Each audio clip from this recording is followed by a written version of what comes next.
I always having it. If you fancy it, if you fancy it, that's understood. Marie Lloyd was probably the greatest music hall performer of all time. A tough East Ender, she was adored by the working class, loathed by Victorian toffs who were outraged by her bawdiness.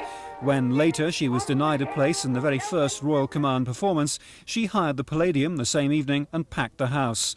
But her warmth and humour on stage disguised a turbulent and troubled life off it.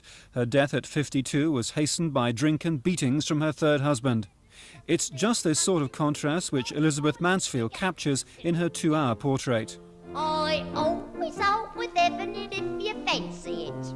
If you fancy it, that's understood. The thing about Marie's life was that she was one of these characters, as there's been a string of since then, like Judy Garland and Edith Piaf and so on, who was a huge success and personality within her own right on the stage, but had a very tragic life off it.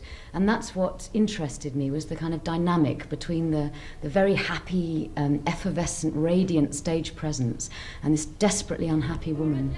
It's difficult to understand or to appreciate just how outrageous Marie Lloyd was. She was a good, wholehearted East End woman who enjoyed a good laugh and talked about sex in an upfront way and had a wink for the boys and all that stuff, and she just enjoyed herself on the stage. Get some champagne with you, Winkles.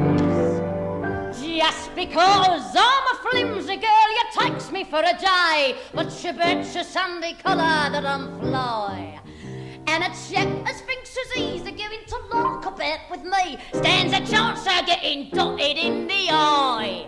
Later in life, she married a very much younger man who turned out to be an alcoholic and used to beat her up. And she actually died on stage singing a song, I'm a Bit of a Ruin, that Cromwell knocked about a bit, probably with a black eye given to her by Bernard Dillon.